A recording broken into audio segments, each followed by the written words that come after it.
بسم الله الرحمن الرحيم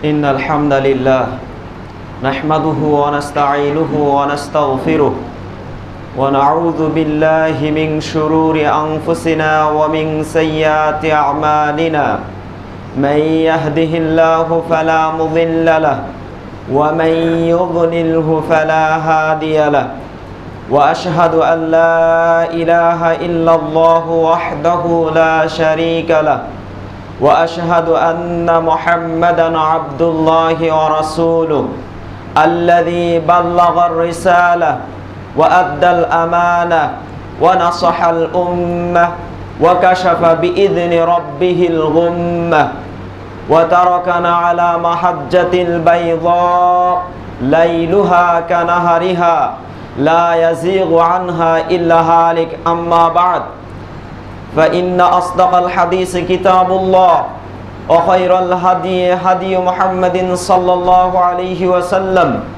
وشر الأمور محدثاتها وكل محدثة بدعة وكل بدعة ضلالة وكل ضلالة في النار فأعوذ بالله من الشيطان الرجيم يا أيها المسلمون الكرام فقد قال الله عز وجل في الكلام المجيد وفرقانه الحميد أولا أوصيكم ونفسي بتقوى الله عز وجل فإن الله عز وجل يقول في قرآن المجيد وفرقانه الحميد أعوذ بالله من الشيطان الرجيم يا أيها الذين آمنوا اتقوا الله حق تقاته ولا تموتن إلا وأنتم مسلمون وقال تعالى يا أيها الناس اتقوا ربكم الذي خلقكم من نفس واحدة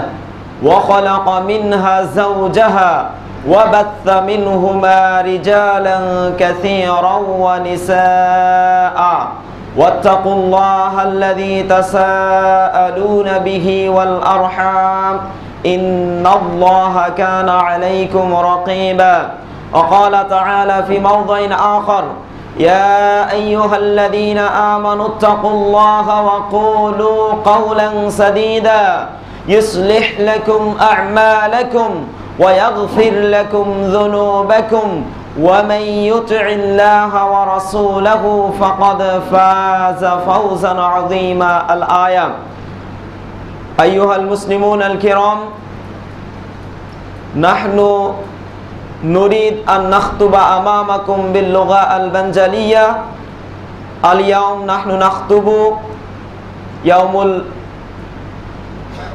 ذي الحجة شهر ذي الحجة মাযা নাফআলু ফীহি ওয়া মা নাজতানিবু ফীহি অর্থাৎ আমরা আপনাদের সামনে আজকের জুমায় যে বক্তব্যটি নিয়ে শেয়ার করার চেষ্টা করব সে বিষয়টি হলো জিলহজ মাসে আমাদের করণীয় এবং আমাদের বর্জনীয় সংক্রান্ত বিষয়।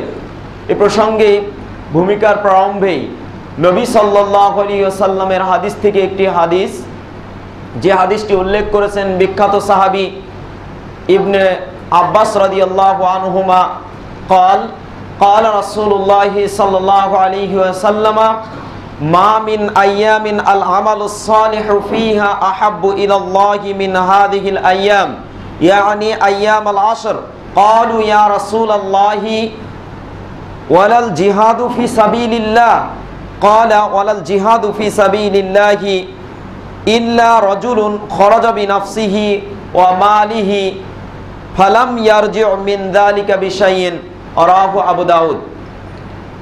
সর্বাগ্রে প্রশংসা সেই মহান আল্লাহ রাব্বুল ইজ্জাতের দরবারে, যে মহান রাব্বুল ইজ্জাত এমন প্রখরতা এমন উত্তপ্ততার মধ্যেও আমাদেরকে এই দিনী বৈঠকে সলাতুল জুমা আদা উপলক্ষে মসজিদে সমবেত হওয়ার মতো সুযোগ ও তৌফিক দান করেছেন।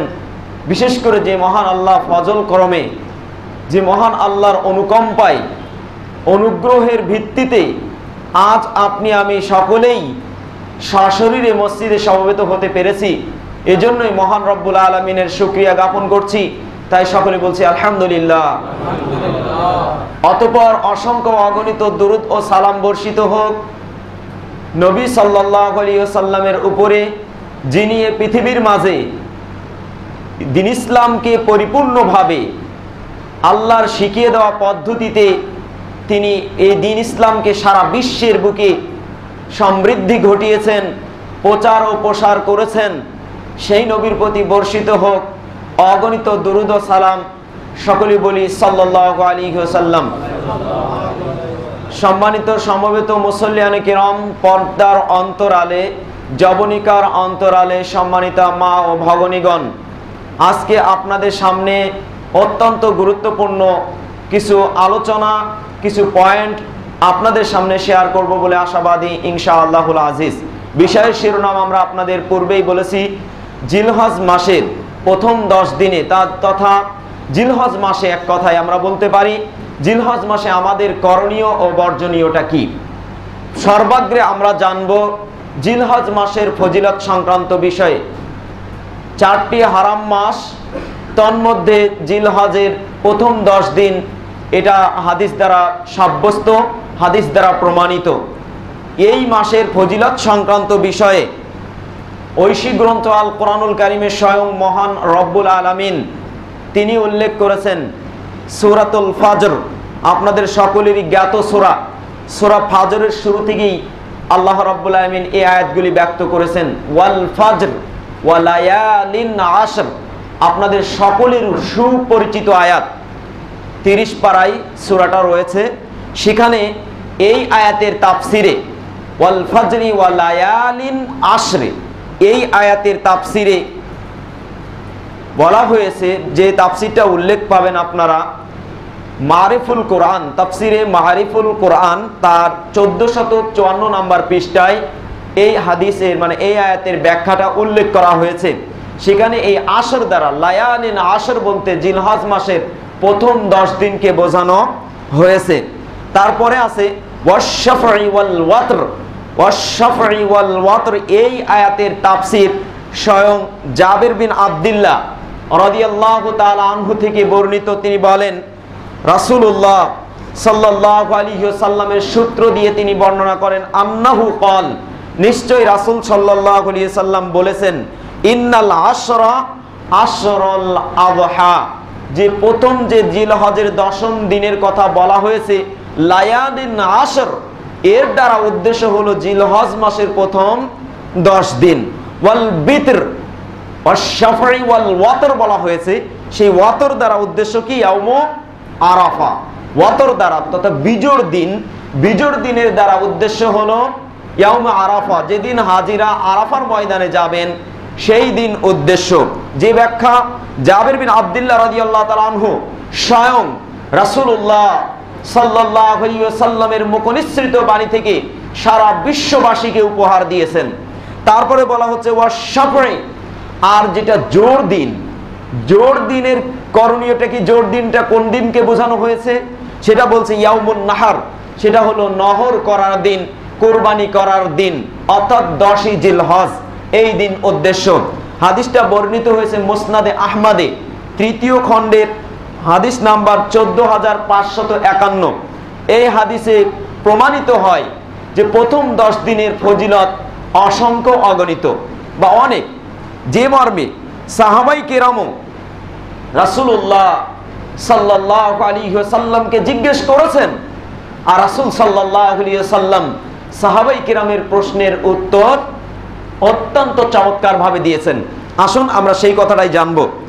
জাবির বিন আব্দুল্লাহ রাদিয়াল্লাহু তাআলা আনহু থেকে আরো বর্ণিত আছে, আন্না রাসূলুল্লাহি সাল্লাল্লাহু আলাইহি ওয়াসাল্লাম قال আফদালু আইয়ামিদ দুনিয়া আইয়ামুল আশর, পৃথিবীর মাঝে যত দিন আছে তন্মধ্যে সবচেয়ে উত্তম দিন হলো আইয়ামুল আশর, তথা জিলহজ মাসের এই 10 দিন, এই 10 দিন সবচেয়ে উত্তম। এটার ব্যাখ্যা দিয়ে বলছেন ইয়ানি অর্থাৎ আশরু দিল হিজ্জা, জিলহজ মাসের প্রথম 10 দিন, এই 10 দিনের ফজিলত আল্লাহ নবী স্বয়ং ব্যাখ্যা দিয়েছেন। আমাদের ব্যাখ্যার জন্য দৌড়াদৌড়ি করার কোনো প্রয়োজন নেই, স্বয়ং আল্লাহ নবী ব্যাখ্যা দিয়েছেন। ইয়ানি অর্থাৎ আশরু দিল হিজ্জা, জিলহজ মাসের 10 দিন, প্রথম 10 দিনের ফজিলতের ব্যাপারে আল্লাহ নবী বলছেন যে দুনিয়ার দিন সমূহের মাঝে আর অন্যান্য যত দিন থাকে তার মধ্যে সবচেয়ে উত্তম।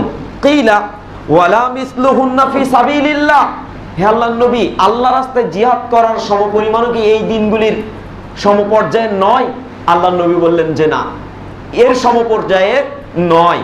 তবে যেটা আমরা পূর্বে হাদিস উল্লেখ করছিলাম, ইবনে আব্বাস রাদিয়াল্লাহু তাআলা আনহু থেকে, এই হাদিসের ব্যাখ্যা ইবনে আব্বাস রাদিয়াল্লাহু তাআলা আনহু থেকে বর্ণিত। তিনি বলেন, ক্বালা রাসূলুল্লাহি সাল্লাল্লাহু আলাইহি ওয়াসাল্লাম, রাসূল সাল্লাল্লাহু আলাইহি ওয়াসাল্লাম বলেছেন, মা মিন আইয়ামিন, দিন সমূহের মাঝে সবচেয়ে কল্যাণকর দিন হলো ওইটা, আল আমালুস সালিহু ফিহা, সেই দিনগুলিতে নেক আমল করার বেনিফিট, নেক আমল করার আজর, প্রতিদান সবচেয়ে বেশি। কেন?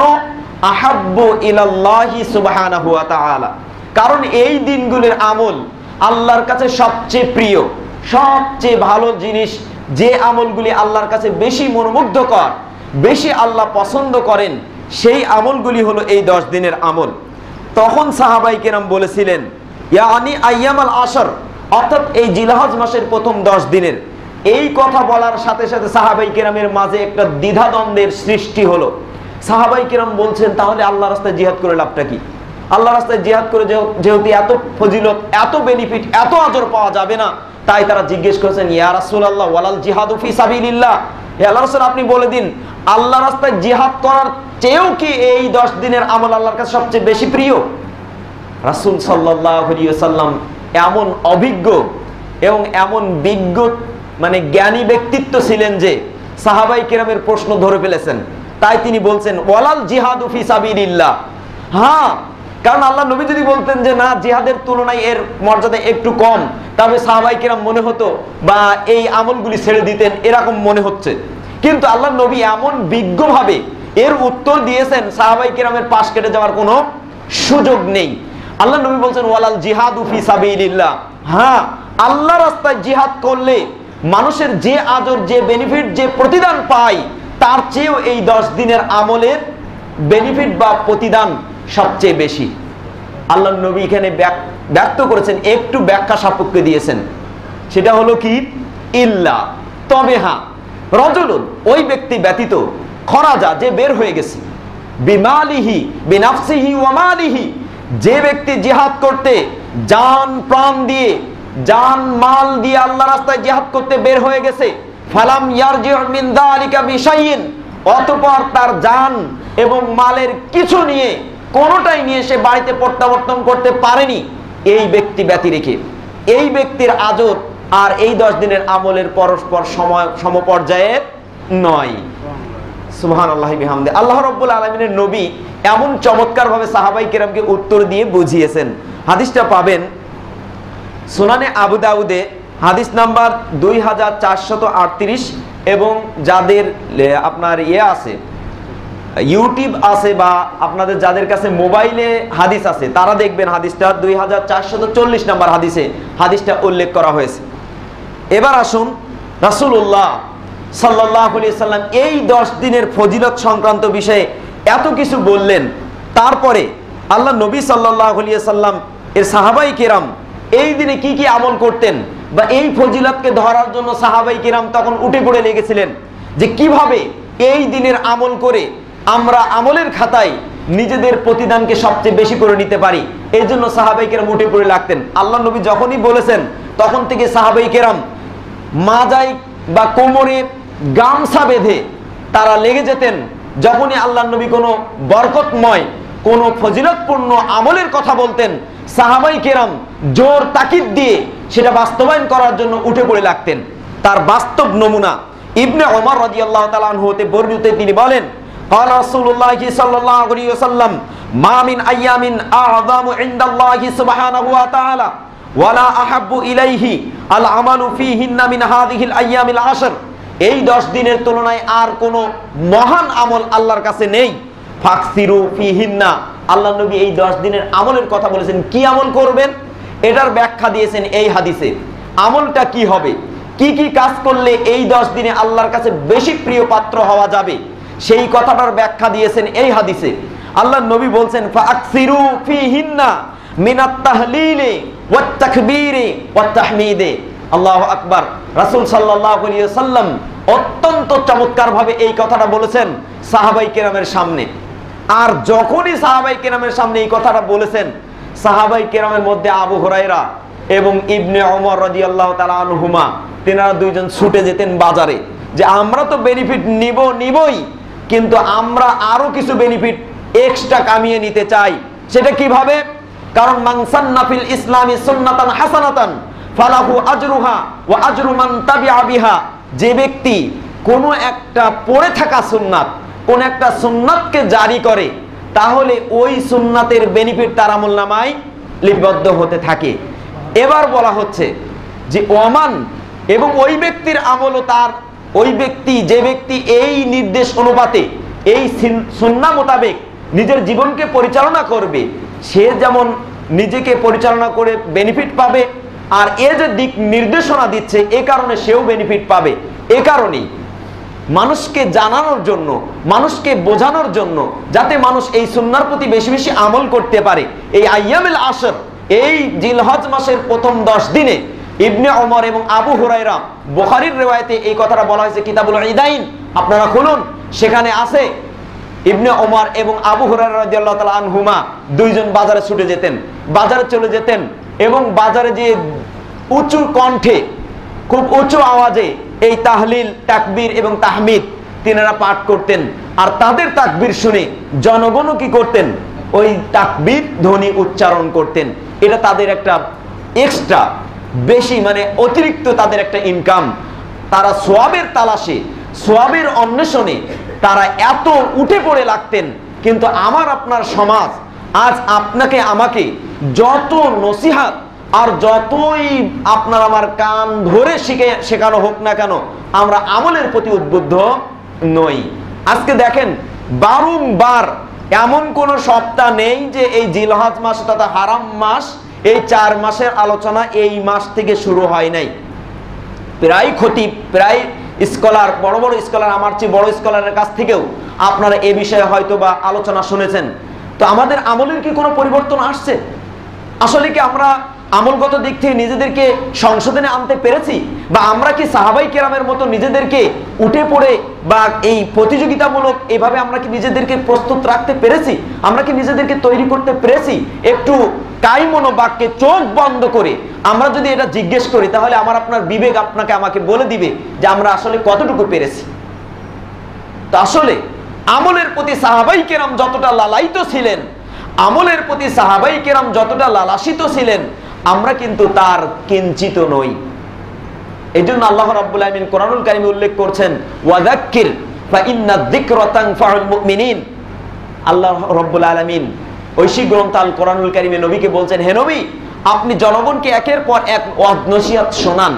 এই ওয়াজ নসিহত হয়তোবা মুমিনদের উপকারে আসবে। এই জন্য দেখেন বারংবার প্রতি সপ্তাহে আপনাকে আমাকে বিভিন্ন বিষয়ে দিক নির্দেশনা দেওয়া হয়ে থাকে, যাতে করে আমরা সাহাবাই কেরামের মতো আমাদের আমলকে পরিশুদ্ধ করে নিয়ে আমরাও যেন সওয়াবের প্রত্যাশায় এদিক সেদিক ছোটাছুটি করতে পারি। তাই আসুন, সাহাবাই কেরাম ছিলেন এমন ব্যক্তিত্ব, আল্লাহু আকবার। সাহাবাই কেরামের আলোচনা করতে গেলে দীর্ঘ সময়ের প্রয়োজন। আমরা আসলে যে বিষয় নিয়ে আলোচনা করতে যাচ্ছি, জিলহজ মাসের আমাদের করণীয় এবং বর্জনীয় সম্পর্কে। সাহাবাই কেরাম এ ধরনের করণীয় কাজ পেলেই তারা উঠে পড়ে লাগতেন, যাতে করে এই কাজটা তারা বাস্তবায়ন করে এর অগ্রিম সওয়াব তারা কামিয়ে নিতে পারেন। এই চিন্তা করতেন সাহাবাই কেরাম। আর আমরা চিন্তা করি যে কিভাবে এটা থেকে পিছিয়ে যাব, কিভাবে এটা থেকে এড়িয়ে যাওয়া যায়। কোনো রকম একটু অপশন নেই, শায়েখ একটু যদি অপশন দেওয়া যেত, আমরা যদি একটু পার হয়ে যেতে পারতাম, এরকম যদি কোনো অপশন থাকে তাহলে বলে দিন। এরকম আমরা পাশ কেটে যাওয়ার চেষ্টা করি, পাশ কাটিয়ে এটা থেকে পার হয়ে যেতে চাই। আর সাহাবাই কেরাম এমনটি ছিলেন না, বরং সাহাবাই কেরাম আরো জেনে নিতেন। আপনি দুল্লানি আলা আমালিন ইয়া রাসূলুল্লাহ, আপনি আমাকে এমন একটা আমলের কথা বলুন যে আমলটি করলে আমি জান্নাতে যেতে পারবো। আল্লাহ নবী বলেছিলেন না, ওই সাহাবাকে বলেন তুমি বেশি বেশি সাজদা করবে, বেশি বেশি তুমি নফল সালাত পড়বে। যে সাহাবার মাঝে যে ধরনের ত্রুটি দেখতে পেতেন, আল্লাহ নবী তাকে সেই ধরনের ডোজ দিতেন, সেই ধরনের তাকে প্রেসক্রিপশন বলে দিতেন। সাহাবাই কেরাম সে অনুপাতে ওষুধ সেবন করতেন, যার কারণে তো তারা স্বর্ণের মানুষ।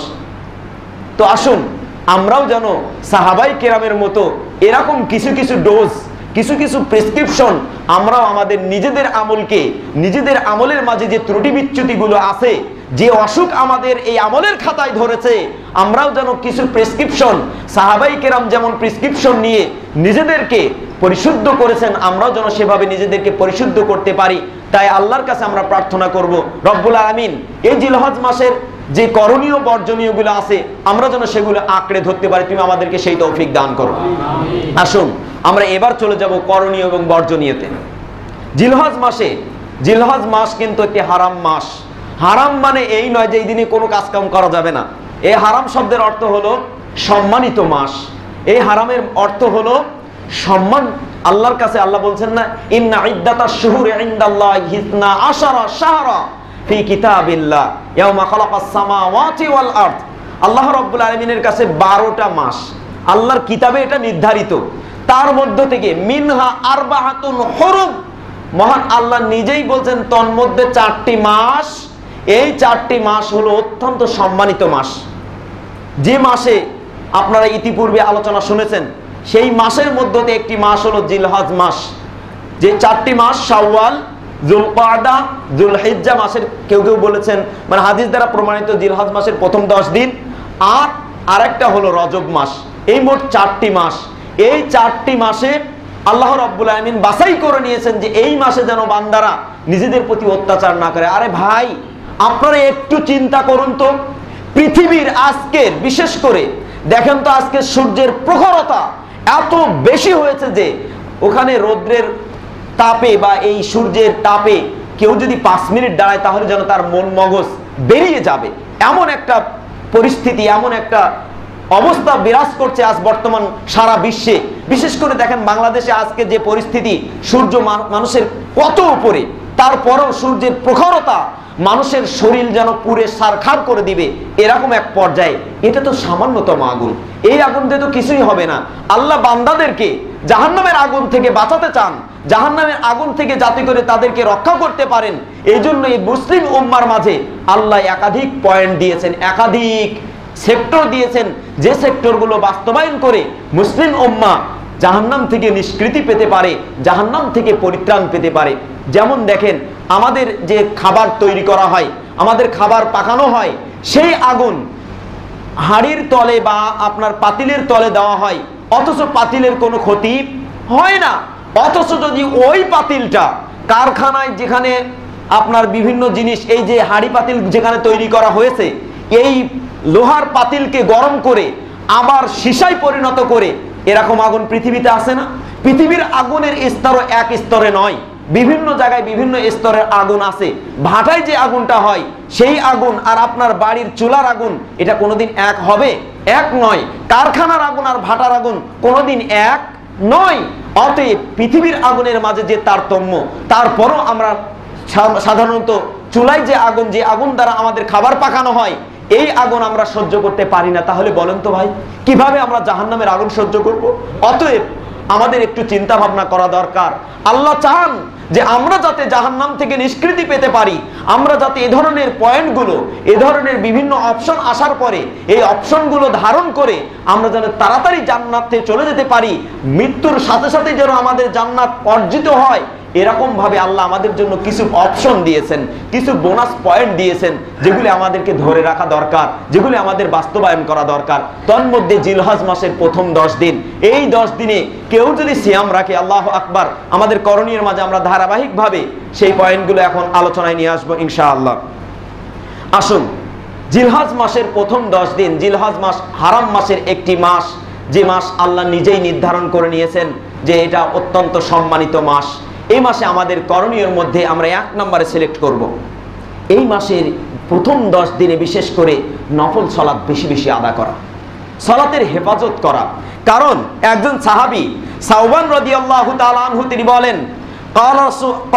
তিনি বলেন সামি'তু রাসূলুল্লাহি সাল্লাল্লাহু আলাইহি ওয়াসাল্লাম, আমি রাসূল সাল্লাল্লাহু আলাইহি ওয়াসাল্লামকে বলতে শুনেছি, ইয়াকুল তিনি বলেন আলাইকা বিকাসরাতি সুজুদি লিল্লাহ, তুমি আমার সাথে থাকতে চাও জান্নাতে, তুমি জান্নাতে আমার সঙ্গী হতে চাও, আমার মতো জান্নাতে যেতে চাও, তবে তুমি একটা কাজ করবে, বেশি বেশি আল্লাহর জন্য সাজদা করবে, বেশি বেশি আল্লাহর জন্য সাজদা করবে। ফাইন্নাকা লা তাসজুদু লিল্লাহি সাজদাতান, কারণ তুমি আল্লাহর জন্য একটা সাজদাও করো না, যে সাজদার বিনিময়ে ইল্লা রুফিআকা ইলাইহি বিহা দারাজা, যে সাজদার বিনিময়ে তোমার মর্যাদাকে উঁচু করা হয় না, এমন একটা সাজদাও তুমি করো না। অর্থাৎ যে সাজদাই করো, এই সাজদার বিনিময়ে আল্লাহ তোমার মর্যাদাকে বৃদ্ধি করেন। অতএব তুমি বেশি বেশি আল্লাহকে সাজদা করবে। বেশি বেশি সাজদা করার অর্থ কি? বেশি বেশি সালাত আদা করবে। ওয়া হুত্তা আনকা বিহা খতিআ, আর এর মাধ্যমে শুধু তোমার দরজা, তোমার মর্যাদা উঁচু করা হবে, বিষয়টা এমন নয়, এর সাথে সাথে তোমার একটা গুনাহ, তুমি যে পাপাচারে লিপ্ত, বান্দার পাপের কোনো শেষ আছে? শেষ নেই। মানুষের পাপের কোনো শেষ নেই। হয়তো যে বলবে যে আমি একেবারে নিষ্কলুষ, সে ডাহা মিথ্যুক, সে একেবারে ডাহা মিথ্যুক, কারণ মানুষের কোনো না কোনো দিক থেকে তার ভুল আছেই। অতএব আপনি একথা একেবারে বলতে পারেন না যে আপনার কোনো ভুল নেই। অতএব আপনার একটা পাপও কি করা হয়? মিটিয়ে দেওয়া হয়, যদি কেউ বেশি বেশি সাজদা করে। তাই আল্লাহ নবী ওই সাওবান রাদিয়াল্লাহু তাআলা আনহুকে বলছেন, তিনি বলছেন আমি আল্লাহ নবীকে বলতে শুনলাম, তিনি বলছেন যে তুমি বেশি বেশি আল্লাহর জন্য সাজদা করো, কারণ এই সাজদা করার বিনিময়ে আল্লাহ তোমার মর্যাদাকে উঁচু করেন আর তোমার গুনাহকে ঝরিয়ে দেন। সুবহানাল্লাহি বিহামদি। ব্যক্তিগত কোনো কথা নাই, হাদিসটা পাবেন মুসলিম শরীফে হাদিসটা বর্ণিত হয়েছে। এটা গেল 1 নাম্বার করণীয়। নাম্বার 2, যেগুলো আমরা করব, সিয়াম পালন করতে হবে। এই 10 দিনে আমাদের যারা ক্ষমতা রাখেন 10 দিনে সিয়াম রাখতে পারেন, 10 দিন নয়, 9 দিন, কারণ 10ম দিনে আমাদেরকে ঈদের সালাত আদা করতে হয় আর ঈদের দিনে সিয়াম রাখা হারাম। সেহেতু 9 দিন সিয়াম ব্রত পালন করা উচিত। যারা পারবো তারা সিয়াম রাখবো, তবে এটা বাধ্যবাধকতা নয়। সাহাবাই কেরামের কথা বলছিলাম যে সাহাবাই কেরাম কোনো আমলের কথা শুনলে তারা উঠে পড়ে দাঁড়াতেন যে কিভাবে এটাকে বাস্তবায়ন করা যায়, কিভাবে আগে আগে সওয়াবটা হাতিয়ে নেওয়া যায়, এই চিন্তা করতেন। আমাদের মাঝেও যে এমন কোনো লোক নেই, বিষয়টা কিন্তু এমন না। যেমন কাউকে যদি বলা হয় আপনি আর আপনি দুইজন মিলে প্রতিযোগিতা করবেন, যে আগে ওই জায়গায় পৌঁছাবে তাকে 10,000 টাকা দেওয়া হবে, তখন কিন্তু আমরা ঠিকই দৌড় দিই। তখন আমাদের দৌড়ের কোনো অভাব হয় না, তখন আমরা পরস্পর প্রতিযোগিতা করতে পারি। কিন্তু যখন বলা হচ্ছে আসলে আমাদেরকে তো টাকাই দেওয়া হবে, আমাদের প্রতিদান দেওয়া হবে না, অবশ্যই প্রতিদান পাবেন। যদি আপনাকে আমাকে এই কথা বলা হয় যে এই কাজগুলো করলে জাহান্নাম থেকে মুক্তি পাবেন, এর চেয়ে বড় প্রতিদান আপনি আর কি চান? আল্লাহু আকবার। পৃথিবীর টাকার জন্য, পৃথিবীর ইনকামের জন্য আমরা দৌড় দিতে পারি, কিন্তু যেই ইনকামটা পরকালে আপনার জন্য সবচেয়ে মর্মান্তিক এবং সবচেয়ে সফল কাম হয়ে আপনার কান্ডারি হবে, আপনার সাথে সঙ্গ দিবে, তার জন্য আমাদের একটুও খেয়াল নেই, সেদিকে আমরা দৌড়াইতে রাজি নই। এই জন্য আমাদের মুসলিম মিল্লাতের মাঝেও কি প্রতিযোগিতার রোগ আছে? নাই কিন্তু এমন নয়। সাহাবাই কেরামের রোগ ছিল কি? সাহাবাই কেরামের আশা ছিল সওয়াব নিয়ে প্রতিযোগিতা করা, আর আমাদের মুসলিম মিল্লাতের রোগ হলো টাকা পয়সা নিয়ে প্রতিযোগিতা করা। এই হলো সাহাবাই কেরাম আর আমাদের মাঝে ডিস্টেন্স, পার্থক্যটা হলো এই। সাহাবাই কেরাম স্বর্ণের মানুষ ছিলেন, আর আমরা স্বর্ণের মানুষ তো দূরের কথা, তাদের পায়ের ধুলার সমানও হওয়ার যোগ্যতা রাখি না। অতএব তাদের মতো হওয়ার আমাদের চেষ্টা করতে হবে।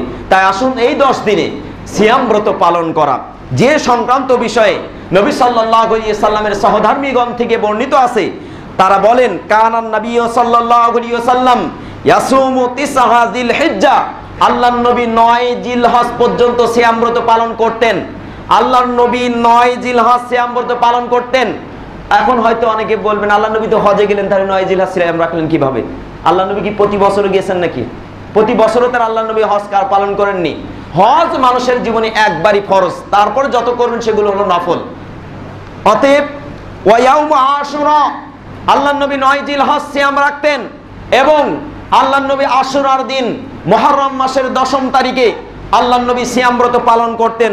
ওয়া সালাসাতা আইয়ামিন মিন কুল্লি শাহরিন, এবং প্রতি মাসের 3 দিন, প্রতি মাসের 3 দিন তথা আইয়ামে বীজ 13, 14, 15 এই 3 দিন চাঁদের আল্লাহর নবী সিয়াম ব্রত পালন করতেন প্রতি মাসে।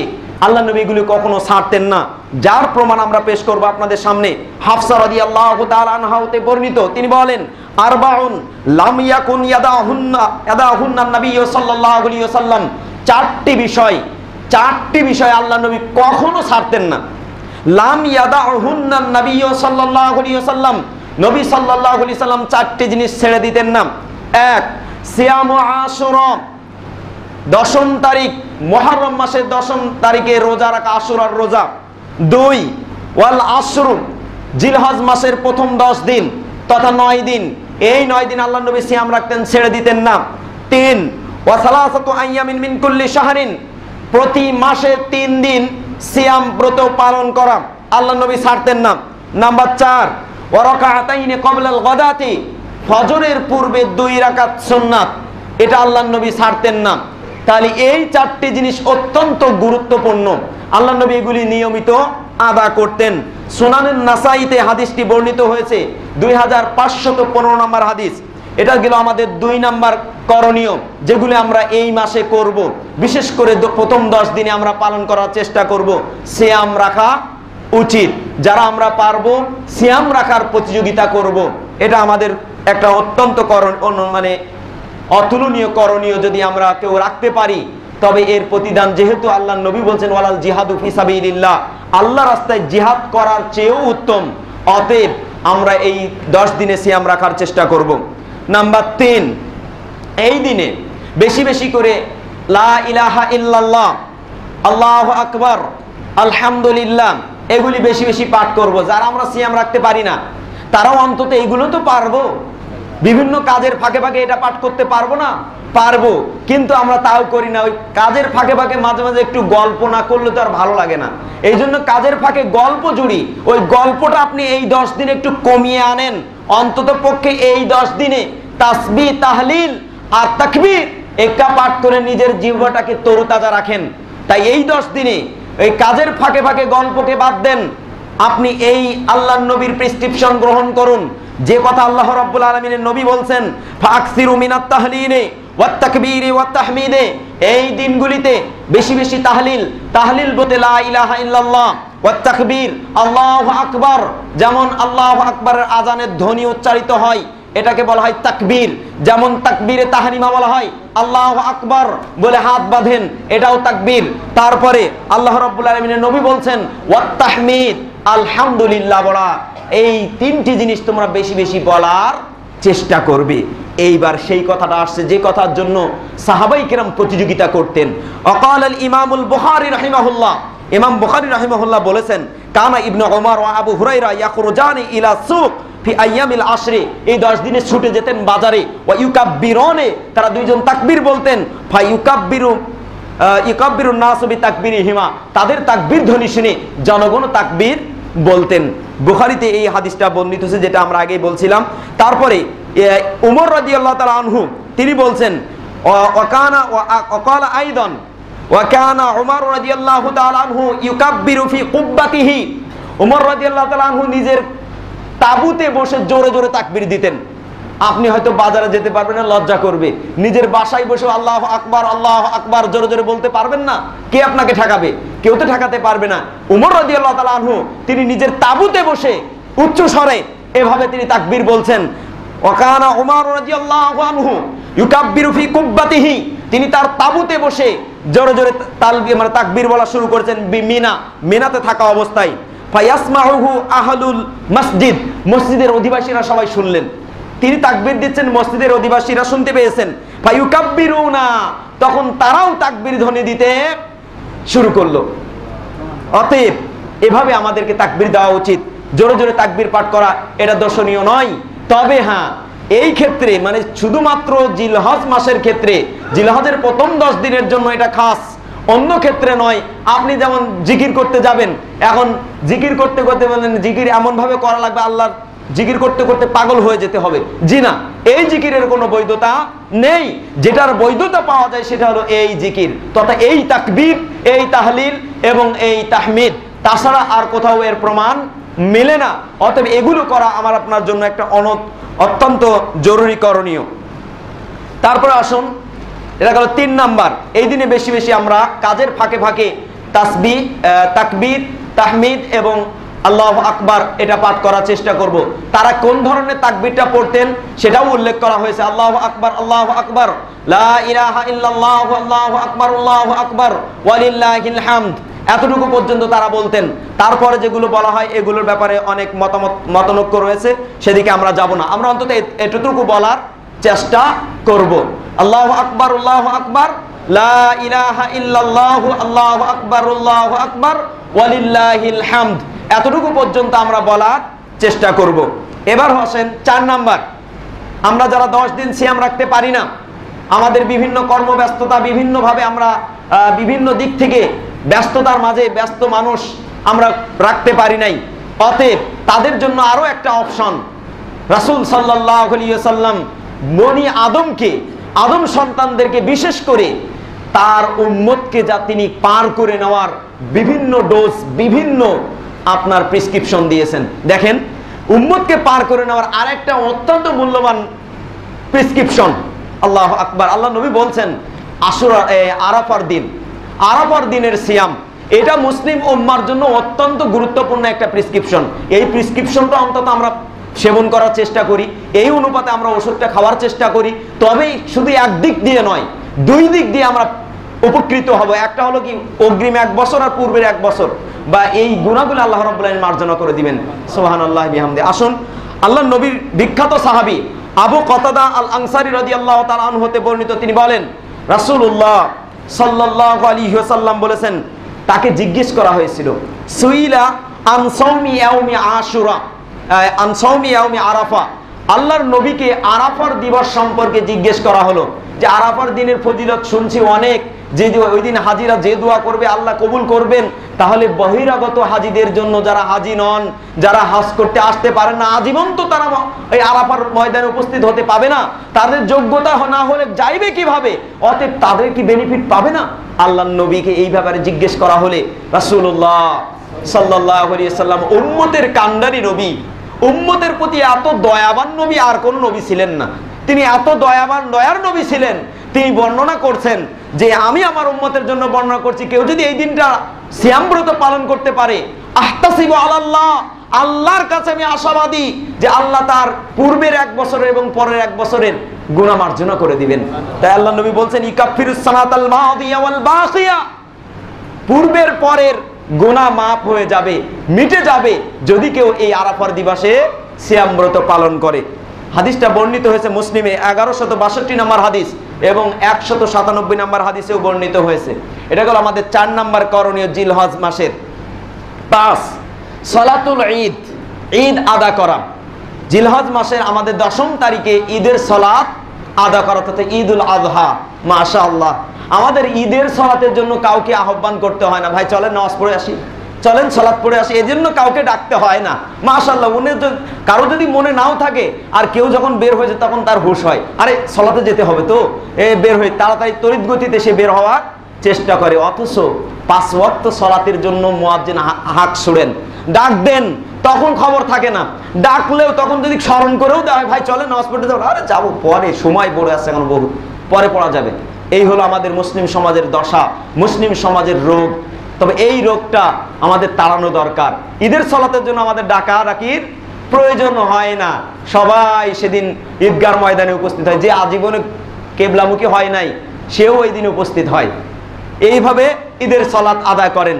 তো এই দিনে ঈদের সালাত আদায় করা আমাদের অন্যতম একটি করণীয়। তবে ঈদের সালাত আদায়ের জন্য আমাদের কিছু এখানে লক্ষণীয় বিষয় আছে।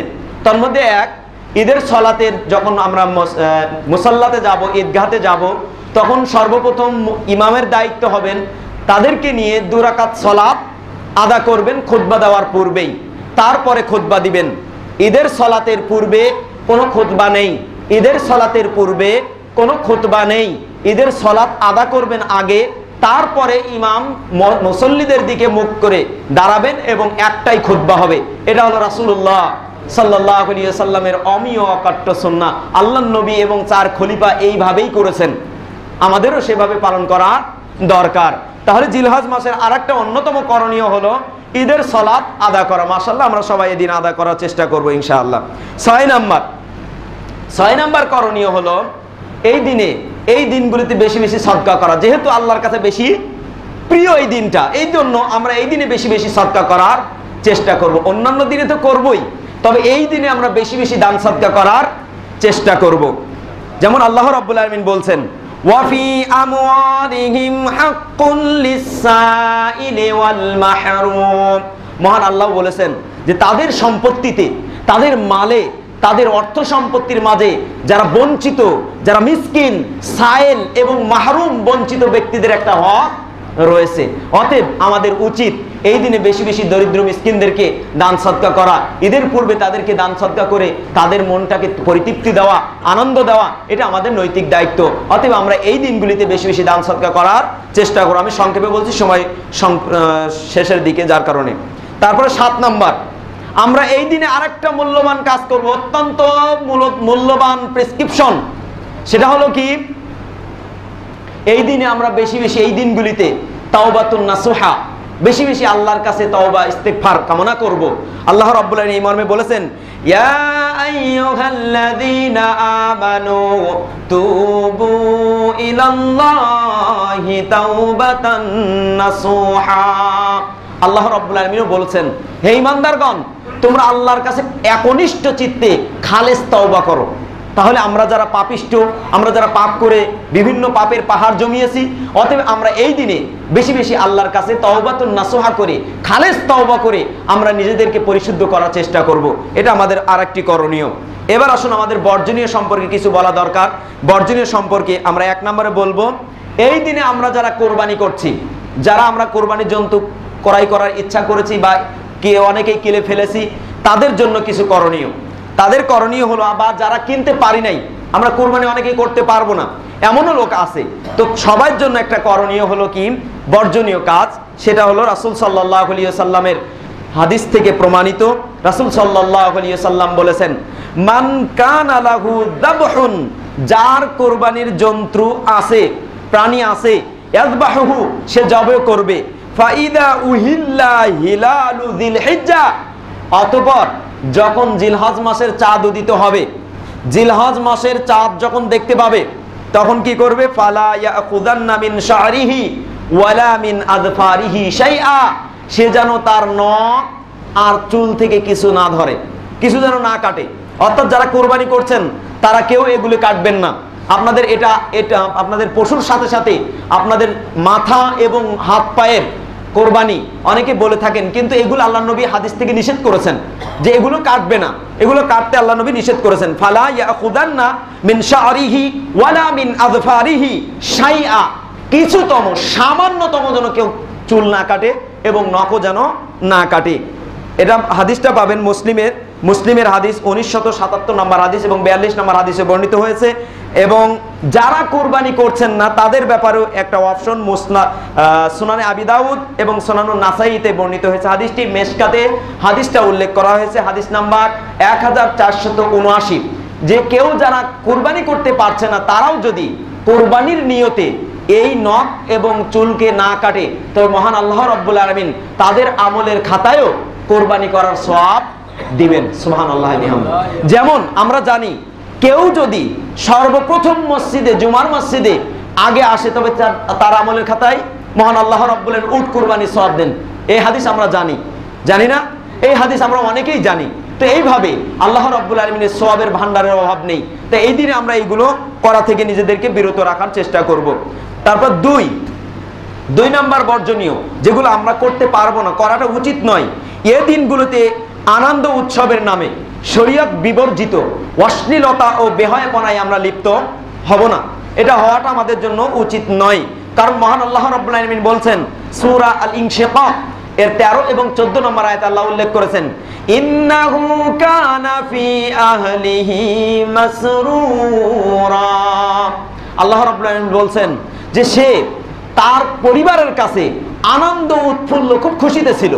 দুনিয়াতে সে এই দিনগুলোর তোয়াক্কা করে নাই, এই দিনগুলোর ব্যাপারে সে কোনো কিছু মনে করে নাই। সে দুনিয়াতে আনন্দ উল্লাসের ভাবে ও আনন্দ চিত্তে সে তার পরিবারের কাছে ছিল। ইন্নাহু যান্না আন্না আল্লা ইয়াহুর, আর সে ধারণা করতো যে আল্লাহর কাছে তাকে আর ফিরে যেতে হবে না। আমরাও তো তাই। আমরা যদি এই কথাটা একবার চিন্তা করতাম যে আমাদের আবার আল্লাহর কাছে ফিরে যেতে হবে, তবে আমরা কি অন্যায় কাজ করতে পারতাম? আমরা কি কোনো রকম মানুষকে ফাঁকি দিতে পারতাম? আমরা কি কোনো রকম মানুষকে থাপ্পড় দিতে পারতাম? আমরা কি কোনো রকম মানুষের সম্পত্তি অন্যায়ভাবে গ্রাস করতে পারতাম? পারতাম না। যদি আমাদের মনে এই আশঙ্কাটা থাকতো যে আমাদের আবার ফিরে যেতে হবে, দুনিয়ায় থাকার কোনো বুদ্ধি নাই, এই দুনিয়ায় কেউ চিরস্থায়ী হতে পাবো না, এরকম যদি আমাদের মন মস্তিষ্ক আমাদের কাজ করত, তবে আমরা কিন্তু আনন্দ উল্লাসের সাথে নিজেদেরকে নিয়োজিত রাখতে পারতাম না। তাই আল্লাহ রাব্বুল আলামিন সেই দিন এই কথা বলবেন, ইন্নাহু কানা ফি আহলিহি মাসরুরা, আর এ তো তার আহাল বর্গের কাছে আনন্দ উল্লাসের সাথে ছিল, আর এই দিনে যে আমার কাছে একত্রিত হতে হবে, ফিরে আসতে হবে, এই কথাটা সে ভুলে গিয়েছিল। সেদিন আল্লাহ দাঁত ভাঙা জবাব দিবেন। তাহলে আমাদের এই দিনগুলিতে মানে শরীয়ত বিবর্জিত কোনো কাজ করা বৈধ নয়। 3, বিজাতীয় সংস্কৃতি ও বিজাতীয় আদর্শন প্রদর্শন করা যাবে না। এই দিনে আমাদের কোন রকম বিজাতীয় কৃষ্টি কালচারে অভ্যস্ত হয়ে নিজেদেরকে নিয়োজিত রাখা যাবে না। কারণ রাসূলুল্লাহ সাল্লাল্লাহু আলাইহি ওয়াসাল্লাম বলছেন, মান তাশাব্বাহা বিকওমিন ফাহুয়া মিনহুম, যে ব্যক্তি, যে জাতি, যে সম্প্রদায়ের সাদৃশ্যতা অবলম্বন করবে সে তাদেরই দলভুক্ত হবে। দেখবেন এই দিনগুলিতে বিশেষ করে ঈদের দিন, বিশেষ করে ঈদের দিন যারা যুবক ভাই আছেন তাদেরকেও লক্ষ্য করে বলছি, বিশেষ করে ঈদের দিনে দেখবেন বিভিন্ন জায়গায় এই যে গানের একটা টোল বসিয়ে সেখানে মনে করেন গান বাজনা বাজিয়ে আর আরসি কোলা ইত্যাদি বিক্রির যে রোল পড়ে, এই দিনগুলিতে এটা বেশি দেখা যায়। এই জন্য যুবক ভাইদের কাছে আবেদন করব, আপনারা এই দিনগুলিতে আপনাদের বন্ধু বান্ধবদেরকে, আপনাদের যারা সহপাঠী আছে তাদেরকে আপনারা অন্তত এই কাজগুলি থেকে বিরত রাখার চেষ্টা করবেন। নিজে তো করবেনই না, আর আপনার যারা সহপাঠী আছে তাদেরকে নিষেধ করবেন যে ভাই আসলে একটা উৎসবের দিন, আমাদের ধর্মীয় একটা অনুষ্ঠান, এটাকে আমরা বিজাতীয়দের সাথে মিশিয়ে বিজাতীয় কৃষ্টি কালচারের সাথে মিশ্রণ ঘটিয়ে আমরা আমাদের শরীয়তকে লঙ্ঘন করতে পারি না, আমরা আমাদের শরীয়তকে অপমান করতে পারি না। কারণ রাসূলুল্লাহ সাল্লাল্লাহু আলাইহি ওয়াসাল্লাম সহ অসংখ্য সাহাবায়ে কেরাম এই দিন প্রতিষ্ঠার জন্য আমরণ জিহাদ করেছেন, আমরণ সংগ্রাম করেছেন। সেই দিনের সাথে আমরা এভাবে হাসি কৌতুক করতে পারি না। ভাই আমাদের বিরত থাকা দরকার, এভাবে তাদেরকে বোঝানো দরকার। অতএব শরীয়ত বিবর্জিত বিজাতীয় সংস্কৃতিতে অভ্যস্ত হওয়া থেকে বিরত থাকতে হবে। 4, ঈদের উৎসবের নামে বিশেষভাবে নারী পুরুষের অবাধে দেখা সাক্ষাৎ না করা। এই দিনে আমাদের দেখবেন অনেকেই আছে যারা একজন আরেকজনের সাথে এই দিনে অবাধে দেখা সাক্ষাৎ করে থাকেন, নারী পুরুষের সাথে অবাধে মেলামেশা চলে থাকে। কিন্তু এই দিনগুলিতে অন্তত পক্ষে আমরা এই কাজগুলি করব না, এই কাজগুলি না করে আমরা নিজেদেরকে বিরত রাখার চেষ্টা করব। কারণ রাসূলুল্লাহ সাল্লাল্লাহু আলাইহি ওয়াসাল্লাম বলেছেন, ইয়াকুম আদ-দুখুল আলান নিসা, খবরদার খবরদার তোমরা বেঁচে থাকবে নারীদের কাছে প্রবেশ করা থেকে। ফাকালা রাজুলুম মিনাল আনসার, আনসারীদের একজন সাহাবী, একজন ব্যক্তি উঠে দাঁড়িয়ে বললেন, ইয়া রাসূলুল্লাহ আফারাইতাল হাম্বা, আপনি দেবরের ব্যাপারে কি মনে করেন? দেবর দেবর দেবর বোঝেন তো আপনারা? দেবরের ব্যাপারে আপনারা আপনি কি মনে করেন? সে তো স্বামীর ভাই, স্বামীর অত্যন্ত কাছের লোক, তার সাথেও দেখা সাক্ষাৎ করতে পারবো না? আল্লাহর নবী বলছেন, কাল আল হাম্বু আল মাউতু, দেবর হলো মৃত্যুর সাদৃশ্য। দেবরের সাথে দেখা করবে, দেবরের সাথে দেখা করার কারণে তোমার মৃত্যুদণ্ড হতে পারে, দেবরের সাথে দেখা করার কারণে তোমার রজম খেতে হবে, এটা মনে রেখেই তুমি দেখা করো। আল্লাহর নবী এভাবে বুঝাতে চেয়েছেন দেবরের সাথেও দেখা সাক্ষাৎ করা যাবে না। মা বোন যারা আছেন তাদেরকে বলছি, আপনারা এইভাবে অবাধে মেলামেশা করবেন না। কারণ আজকের এই আলোচনাটা আপনাদের মনে রাখা দরকার, শুধু আপনি বলে নয়, যারা এখানে উপস্থিত আছেন আর যারা উপস্থিত নেই, আল্লাহর নবীর বিদায় হজ্জের ময়দানের মতো আমরাও বলবো যে আপনারা যারা এখানে উপস্থিত আছেন আর যারা উপস্থিত নেই তাদের কর্ণবিহরে আপনারা এই দায়িত্বটা পৌঁছে দিবেন, যাতে করে এই দিনগুলিতে করণীয় বর্জনীয়তা ঠিক করে নিয়ে তারা তাদের নিজেদেরকে সহ সন্তান সন্ততিদেরকেও বিরত রাখতে পারে। আল্লাহ আপনাদের সহ সকলকে এবং আমাকেও যেন এই দায়িত্ব, এই কাজ করার তৌফিক দান করেন, আল্লাহুম্মা আমিন। হাদিসটা পাবেন মুসলিমে। যে কথা বলছিলাম যে আল হাম্মু কাল মাউতু, যে দেবর হলো মৃত্যুর সাদৃশ্য, মুসলিমের 2172 নম্বর হাদিস এবং বুখারীর 5232 নম্বর হাদিসে উল্লেখ করা হয়েছে। নাম্বার 5, আমাদের অনেকেই আছে ঈদের দিনকে কেন্দ্র করে কবর জিয়ারত বা একটা দোয়া, বিশেষ একটা দিন নির্ধারণ করে নিয়ে দোয়াকে খাস করে নেওয়া বা দোয়া করার জন্য বের হওয়া, এটা বৈধ নয়, এটা থেকে বিরত থাকতে হবে। এজন্য কবর জিয়ারত, দোয়া করা, আরো অন্যান্য কাজ এই দিনগুলোতে বিশেষ করে খাস করে নিব না। অন্যান্য ক্ষেত্রে আমরা যেতে পারি, যাওয়া নিষেধ নয়, তবে দল বেঁধে আমরা এভাবে যাব এটা শরীয়ত সমর্থিত নয়। অতএব এই দিনগুলিকে আমরা খাস করে নেব না। তারপরে 6 নাম্বার, মিথ্যাকে পরিত্যাগ করা। এই দিনে আমরা মিথ্যা কথা বলবো না। অন্তত এই হারাম মাসের, বিশেষ করে জিলহজের প্রথম 10 দিন আমরা মিথ্যা কথাকে, আজীবন মিথ্যা কথাকে একেবারেই দাফন কাফন করার চেষ্টা করবো। 10 দিন আমরা কেউ মিথ্যা কথা বলবো না। মানুষের সবচেয়ে বড় রোগ হলো মিথ্যা কথা বলা। যদি মিথ্যা কথা না বলতো তাহলে টাকা ইনকাম এত ব্যাপক হারে হতো না। যদি মিথ্যা কথা না বলতো তবে চাকরিতে টিকে থাকতে পারতো না। কারণ চাকরিতে গিয়ে ফাঁকি, মানে নেতার কাছে ফাঁকি, সব জায়গায় একটাই রোগ মানুষের, মিথ্যা কথা বলা। অথচ আল্লাহ নবী বলেছেন যে ইন্নাল বিররা ইয়াহদি ইলাল জান্নাহ, যে জান্নাত সেটা মানে সত্য কথা সেটা জান্নাতের পথ দেখায়, আর মিথ্যা কথা মানুষকে খারাপের পাপাচারের পথ দেখায়। ওয়াল বির ওয়াল ফুজুর ইয়াহদি ইলাল নার, আর যেটা ফুজুর ফায়সা কাজ, যেটা পাপাচারের কাজ, কথা, সেই কথা ছেড়ে দিবে মানুষকে জাহান্নামের দিকে। এই জন্য আল্লাহ নবী বলছেন অন্য এক হাদিসে তিরমিজিতে বর্ণিত হয়েছে, ওয়াইলুল লিমা ইউযহিকা বিহিল কওম, ওই ব্যক্তির জন্য ধ্বংস যে ব্যক্তি তার সম্প্রদায়কে হাসানোর তাকিদে বিভিন্ন কথা বানিয়ে বানিয়ে বলে, মিথ্যা কথা বলে। আছে না আমাদের সমাজের মাঝে যুবক ভাইয়েরা আরেকজন ভাইকে হাসানোর জন্য বিভিন্ন ধরনের কটূক্তিকর কথা তৈরি করেন, যেটা ঘটে না, আজীবন ঘটা সম্ভব নয়। অনেক বৃদ্ধ আছে যারাও এরকম ধরনের কথাবার্তা বলে অপরকে হাসানোর চেষ্টা করে থাকেন, এটা উচিত নয়। আল্লাহ নবী বলছেন ওয়াইলুল লিমা ইউযহিকা বিহিল কওম, ওই জাতির জন্য ধ্বংস যে জাতি তার ভাইদেরকে, তার সম্প্রদায়কে হাসানোর জন্য মিথ্যা কথা বলে। অনেকে আছে দেখবেন বিভিন্ন কথা বানিয়ে বানিয়ে বলে যাতে করে ওই ব্যক্তিটা হাসে, এজন্য অনেকেই আছে। তো এই ধরনের কাজ করা যাবে না। আল্লাহ নবী বলছেন ওয়াইলুল্লাহু ওয়াইলুল্লাহু, তার জন্যই ধ্বংস, তার জন্যই দুর্ভোগ। হাদিসটা তিরমিজিতে বর্ণিত হয়েছে। এগুলি আমাদের বর্জনীয় কাজ, এগুলি থেকে অবশ্যই আমাদের বিরত থাকতে হবে। আল্লাহ আমাদের বিরত থাকার তৌফিক দান করুন, আল্লাহুম্মা আমিন। সময় শেষের দিকে কোরবানির মাসাইল সম্পর্কে কয়েকটি কথা বলবো, যেগুলি বলাটা জরুরি। প্রথমে বলে নেই, কোরবানির জন্য কবুল হওয়ার জন্য শর্ত 3টি। কোরবানি কবুল হওয়ার জন্য শর্ত 3টি, যদিও আমরা জানি 2টি, কিন্তু আমি তার সাথে আরো একটা যুক্ত করলাম 3টি। মোট 3টি শর্ত যদি একটা ছুটে যায় তবে ওই ব্যক্তির কোরবানি আল্লাহর দরবারে গৃহীত হবে না। নাম্বার 1, খাদ্যটা হালাল হতে হবে। যে খাদ্য থেকে আপনি কোরবানি করতে যাচ্ছেন, যে টাকা দিয়ে কোরবানির জন্তু ক্রয় করছেন, ওটা হালাল হতে হবে। হালাল যদি না হয় তবে আপনার কোরবানি আল্লাহর দরবারে গৃহীত হবে না। কারণ আপনারা জানেন আদম আলাইহিস সালাতু ওয়াস সালামের 2 পুত্র হাবিল এবং কাবিলের কাহিনী আপনাদের সকলেরই জানা। একজনের কোরবানি আল্লাহর দরবারে কবুল হয়েছিল, আর একজনেরটা কবুল হয়নি।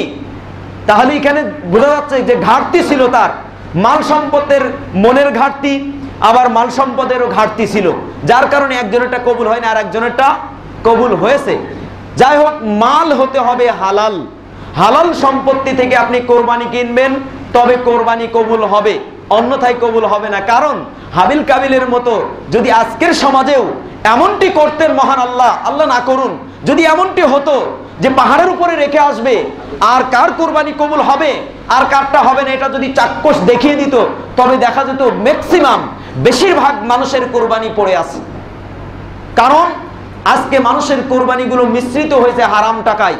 মিশ্রিত হয়েছে, হালাল টাকা থেকে বেরিয়ে গেছে, যার কারণে কোরবানি কবুল তো দূরের কথা, ওখানে পড়ে ওই পোকাতে খেত, কোনোদিন মানুষ সেদিকে তাকাতেও না। এই জন্য কোরবানি কবুল হওয়ার জন্য অন্যতম শর্ত হলো খাদ্য হালাল হওয়া, টাকাটা যেন হালাল হয়। আমরা যারা এখনো কোরবানি কিনে নেই, যারা কিনবো, আমাদের টাকাটা যেন হালাল হয়, এদিকে সবাই খেয়াল রাখবো। আমরা কোরবানি করবো হালাল টাকা দিয়ে, কারণ রাসূলুল্লাহ সাল্লাল্লাহু আলাইহি ওয়াসাল্লামের হাদিস থেকে প্রমাণ। আমার ব্যক্তিগত কথা দিয়ে আমি আপনাদের বিভ্রান্ত করব না। এই মর্মে আবু হুরায়রা রাদিয়াল্লাহু তাআলা আনহু হতে বর্ণিত, তিনি বলেন, ক্বালা রাসূলুল্লাহি সাল্লাল্লাহু আলাইহি ওয়াসাল্লাম, আল্লাহর নবী সাল্লাল্লাহু আলাইহি ওয়াসাল্লাম বলেছেন, আইয়ুহান নাস, হে মানুষ সকল, ইন্নাল্লাহা তাইয়্যিবুন, মহান আল্লাহ হলেন পুত পবিত্র, লা ইয়াকবালু ইল্লা তাইয়্যিবান, আল্লাহ পবিত্র জিনিস ছাড়া গ্রহণ করেন না। অন্যের টাকা মেরে নিয়ে আপনি কোরবানি কিনবেন, আল্লাহ কবুল করবেন? জি না। আপনি ঘুষ নিয়ে টাকা কোরবানি ক্রয় করবেন, আল্লাহ কবুল করবেন? জি না। আল্লাহ এত আল্লাহ অপবিত্র হয়ে যাননি, আল্লাহর এত প্রয়োজন পড়েনি যে আপনি চুরি করে দিলেন সেটা আল্লাহ কবুল করে নেবেন, এমনটি আল্লাহর প্রয়োজন নেই। তাই আল্লাহ রাব্বুল আলামিনের নবী বলছেন মানুষকে সতর্কতা অবলম্বনের জন্য, হে মানব মণ্ডলী, ইন্নাল্লাহা তাইয়্যিবুন লা ইয়াকবালু ইল্লা তাইয়্যিবান, আল্লাহ হলো পুত পবিত্র, আল্লাহ পবিত্র জিনিস ছাড়া কবুল করেন না। তারপরে আল্লাহ নবী বলছেন, ওয়া ইন্নাল্লাহা আমারাল মুমিনিনা বিমা আমারা বিহিল মুরসালিন, আল্লাহ রাব্বুল আলামিন মুমিনদেরকেও আদেশ করেছেন যেভাবে তিনি নবীগণ ফেরেশতাদের রাসূলগণকে যেভাবে যে জিনিসের মাধ্যমে আদেশ করেছেন, মুমিনদেরকেও ঠিক সেই জিনিসের মাধ্যমে আদেশ করেছেন। তারপরে আল্লাহ নবী দুটি আয়াত উল্লেখ করেছেন, ইয়া আইয়ুহার রাসূল কুলু মিন তাইয়্যিবাতি ওয়া'মালু সালিহান ইন্নী বিমা তা'মালুনা আলীম।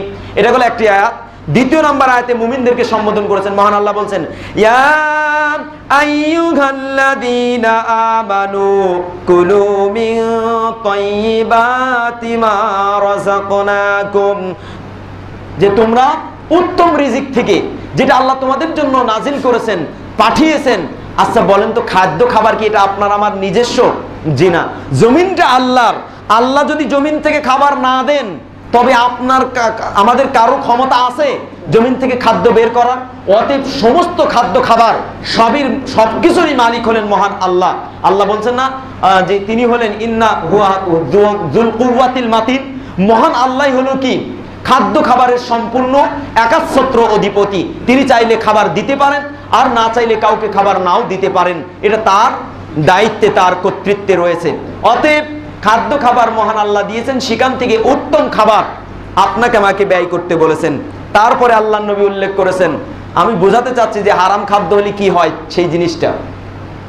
আল্লাহ নবী সুম্মা যাকারার রাজুল, অতঃপর আল্লাহ নবী এক ব্যক্তির কথা উল্লেখ করলেন, ইতিলুস সাফার, লম্বা সফর করে এসেছে, দূর দূরান্ত থেকে ঘুরে এসেছে। আসার পর আল্লাহ নবী বলছেন, আশআসা ওয়াকবারা, যে যার চুল হলো এলোমেলো, চুলগুলো এলোমেলো এবং ধূলি বর্ণ, মানে এত দূর দূরান্ত থেকে সফর করে এসেছে। দেখবেন যে মুসাফির হয়, তার জামা কাপড় ময়লা থাকে, আবার তার মাথার চুল এলোমেলো থাকে। এটা লক্ষ্য করে দেখবেন, মুসাফিরকে দেখলেই বোঝা যায়। তো আল্লাহ নবী এইভাবে বলছেন, সে আসার পরে ইয়ামুদ্দু ইয়াদাইহি ইলাস সামা, অতঃপর ওই ব্যক্তি আসার পরে দুই হাত আসমানের দিকে উঁচু করে দিয়েছে। দেওয়ার পরে সে বলছে, ইয়া রব ইয়া রব আতিনি হাদা আতিনি হাদা, হে আল্লাহ আমাকে এটা দেন, ইয়া রব আমাকে এটা দেন। আল্লাহর নবী বলছেন, এখন আল্লাহর নবীর ব্যাখ্যা দিচ্ছেন, ওই ব্যক্তি আসার পরে দূর দূরান্ত থেকে সফর করে এসেছে, আসার পর আল্লাহর কাছে চাচ্ছে আমাকে এটা দেন ওটা দেন। আল্লাহ রাব্বুল আলামিন নবী বলছেন, ওয়া মাতআমুহু হারামুন, তার খাদ্য বস্তু হলো হারাম, ওয়া মাশরাবুহু হারামুন, তার পানীয় বস্তু হলো হারাম, ওয়া মালবাসুহু হারামুন, তার পরিধেয় বস্ত্র যা সে পরে আছে সেটাও হারাম, ওয়া গুদিয়া বিল হারামে, সারা জীবনটা অতিবাহিত করেছে হারামের মধ্য দিয়ে।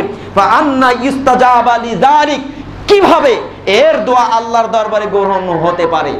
এবার আপনারা বুঝ করে নেন, আপনারা যারা কোরবানি ক্রয় করবেন তাদের খাদ্যটা যদি হালাল না হয় কিভাবে আল্লাহ কবুল করবেন বুঝ করেন। মুসলিমের প্রথম খণ্ডের ৭৭ নম্বর পৃষ্ঠার হাদিস নাম্বার 1015, তিরমিজি শরীফের হাদিস নাম্বার 2989। অতএব আপনারা এবার নিজেরাই বুঝ করেন, খাদ্যবস্তু হালাল হওয়া এক নাম্বার শর্ত।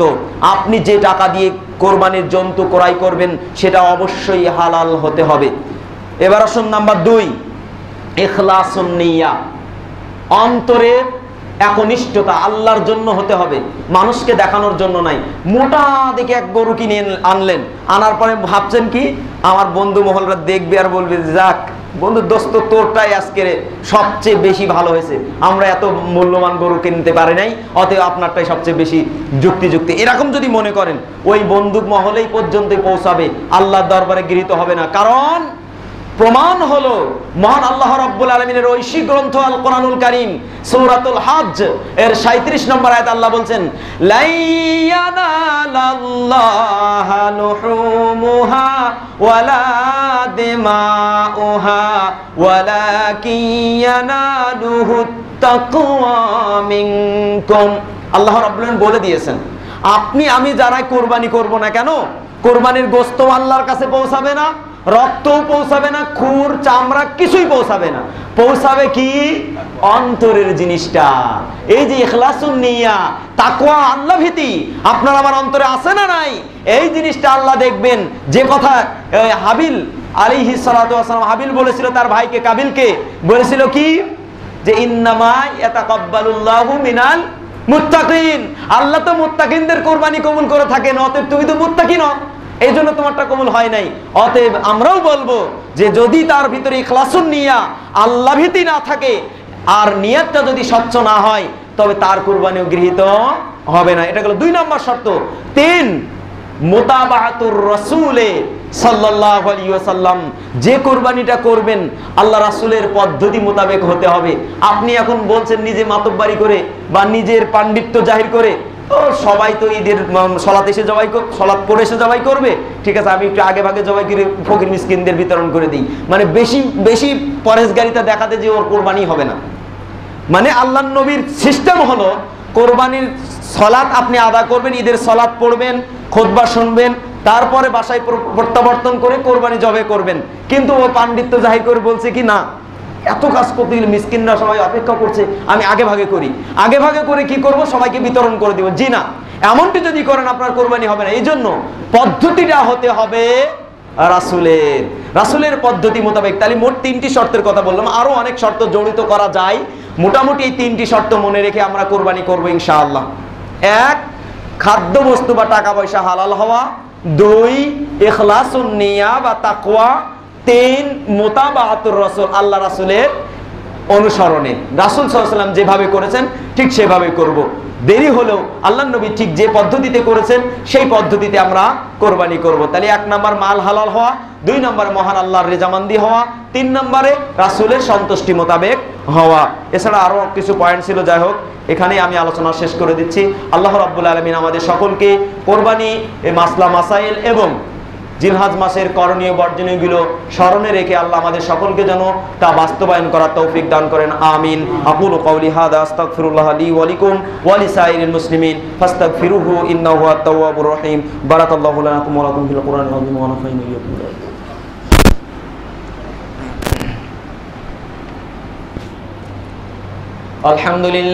আলহামদুলিল্লাহি কাফা ওয়া সালামুন আলা ইবাদিহিল্লাযীনা ইসতাফা, আম্মা বা'দ। সম্মানিত দিনী ভাই, আরেকটা পয়েন্ট, সেটা অত্যন্ত জরুরি যে আমাদের অনেকেই কোরবানির সাথে আকিকাকে যুক্ত করে আকিকা করতে চান। আমাদের অনেকেই কোরবানির সাথে আকিকাকে যুক্ত করে আকিকা করতে চান, এটা আদৌ সম্ভব নয়। দুই ধরনের ইবাদত, 2 ইবাদতকে এক জায়গায় মিশ্রিত করার কোনো সুযোগ নেই। এই মর্মে আপনি কোনো হাদিস পাবেন না, কোনো আয়াতও নেই। এজন্য আল্লাহর নবীর বিখ্যাত সহধর্মিনী আয়েশা সিদ্দিকা রাদিয়াল্লাহু তাআলা আনহা হতে বর্ণিত, তিনি বলেন আন্না রাসূলুল্লাহি সাল্লাল্লাহু আলাইহি ওয়াসাল্লাম আমারহুম আনিল গোলামি শাতানে মুকাফিয়াতানে। আল্লাহর নবী সাল্লাল্লাহু আলাইহি ওয়াসাল্লাম আদেশ করেছেন যারা ছেলের বাবা তাদেরকে কি আদেশ করেছেন যে গোলামের পক্ষ থেকে, ছেলের পক্ষ থেকে 2টি ছাগল দিতে হবে। 2টি ছাগল সমবয়সী, একটাকে দিবেন খুব বড় আর একটা দিবেন একেবারে ছোট জিনা, এমনটি চলবে না। মুকাফিয়াতান বলা হয়েছে, দুটি ছাগলের কথা বলা হয়েছে। কেউ যদি গরু দিয়ে আকিকা করতে চান তবুও তাকে দুটা দিতে হবে, একটা দিয়ে চলবে না। আপনি হয়তো বলেন একটা ছাগলের দাম তো 5,000 টাকা, একটা গরুর দাম তো 20-30 হাজার টাকা, তাহলে একটা গরু হবে না কেন? জি না, আল্লাহর নবী বলেছেন হবে না, অতএব হবে না। কেন হবে না, কি কারণ হবে না, এর কারণ আমরা জানি না। আল্লাহর নবী যেহেতু বলেছেন শাতানে মুকাফিয়াতানে, দুইটি ছাগল দিতে হবে সমবয়সী, সেটাই আপনাকে মেনে নিতে হবে। কেন দিতে হবে না, কি কারণে, এর কারণ আমরা জানি না। কারণ সাহাবাই কেরাম থেকে এভাবেই এসেছে, যেভাবে এসে আমরা সেভাবেই মানতে চাই। কারণ সাহাবাই কেরামের চেয়ে বেশি পাণ্ডিত্যশীল ব্যক্তি আপনি আমি নই, অতএব আমাদের এভাবে করতে হবে। আকিকার সাথে কোরবানি যুক্ত করা যাবে না। কোরবানির গরুর সাথে আকিকা যুক্ত, হয়তো 7 ভাগের মধ্যে একটা ভাগ নিয়ে নিলেন, কিসের জন্য? যে আমি আমার ছেলের আকিকা করিনি, আকিকা করবো, জি না, চলবে না। তারপরে আসুন, আর যদি মেয়ে হয় তাহলে মেয়ের পক্ষ থেকে একটা ছাগল দিলেই যথেষ্ট হবে। হাদিসটি পাবেন তিরমিজির 1595 নাম্বার হাদিসে। এই জন্য এই কথাটা বলে দিলাম, আমাদের অনেকেই হয়তো মনে মনে নিয়ত করে বসে আছেন 7 ভাগে যেহেতু কোরবানি চয়েস, অতএব আমি আমার ভিতরে ছেলে মেয়ে বউয়ের আমার নিজেরও কোরবানির সাথে আকিকা করে বসবো, জি না, এটা বৈধ হবে না। অতএব আল্লাহ রাব্বুল আলামিন আমাদের সকলকে যেন সঠিক জিনিসটা উপলব্ধি করে সে অনুপাতে আমাদেরকে বাস্তবায়ন করার তৌফিক দান করেন, আল্লাহুম্মা আমিন। পরিশেষে মহান আল্লাহর কাছে কামনা করব, রব্বুল আলামিন আমাদের মাঝে অনেকেই হয়তো রুগ্ন অবস্থায় পতিত হয়ে আছে, তাদেরকে শিফায়ে কামেলা আজেলা দান করো, আল্লাহুম্মা আমিন। ইয়া আল্লাহ আলামিন, যারা বিদূর দূরান্ত থেকে মসজিদে, জুমা মসজিদে খুতবা শোনার জন্য আসেন, আল্লাহ তাদেরকে সঠিক দিনটা বুঝে সঠিক দিনটা গ্রহণ করে সে অনুপাতে নিজেদের জীবন সহ পারিবারিক জীবনকে পরিচালনা করা তৌফিক দান করো, ইয়া আল্লাহ আলামিন। আমরা অনেকেই এই মসজিদে আসতে গিয়ে বিভিন্ন বাধা বিপত্তির সম্মুখীন হয়ে থাকি, আল্লাহ তুমি আমাদের বাধা বিপত্তিগুলো দূর করে দিয়ে রাস্তার বালা, জমিনের বালা, আসমানি বালা, ডানের বালা, বামের বালা, সামনের বালা, পিছনের বালা, আল্লাহ উপরে আসমানি গজব, জমিনি গজব, সব গজব থেকে আল্লাহ তুমি আমাদেরকে হেফাজত করো, ইয়া আলামিন। মুসলিম উম্মাহ চতুর্দিকে আজ বিভিন্ন ভাবে পরাজিত হচ্ছে, আল্লাহ তুমি মুসলিম উম্মাহকে আবারও সেই হারানো ঐতিহ্য ফিরে পাওয়ার তৌফিক দান করো, ইয়া আলামিন। মুসলিম উম্মাহর বিভিন্ন সেক্টরে আজ তারা মার খাচ্ছে, পদদলিত হচ্ছে, লাঞ্ছিত, অপমানিত এবং অপমানের গ্লানিতে নিমজ্জিত হচ্ছে, আল্লাহ তুমি মুসলিম উম্মাহকে সেই হারানো ঐতিহ্য ফিরে পেয়ে তাদেরকে আবার সম্মানের শিখরে পৌঁছার তৌফিক দান করো, ইয়া আলামিন। আল্লাহুম্মা আইজ্জিল ইসলাম ওয়াল মুসলিমিন ওয়াখযুলিল কাফারাতা ওয়াল ফাজারাতা ওয়াল ইয়াহুদা ওয়াল মুশরিকিন। আল্লাহুম্মা আইজ্জিল ইসলাম ওয়াল মুসলিমিন ওয়াখযুলিল ফাজারাতা ওয়াল কাফারাতা ওয়াল ইয়াহুদা ওয়াল মুশরিকিন। আল্লাহুম্মা রাব্বানা আতিনা ফিদ দুনিয়া হাসানাতাও ওয়া ফিল আখিরাতি হাসানাতাও ওয়া কিনা আযাবান নার। আল্লাহুম্মা রাব্বানা আতিনা ফিদ দুনিয়া হাসানাতাও ওয়া ফিনা আযাবান নার।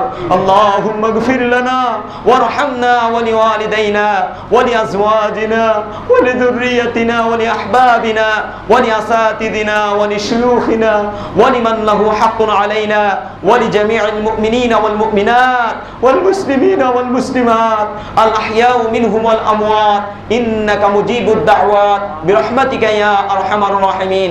ইন্নাল্লাহা ওয়া মালাইকাতাহু ইউসাল্লুনা আলান নবী ইয়া আইয়ুহাল্লাযীনা আমানু সাল্লু আলাইহি ওয়া সাল্লিমু তাসলিমা।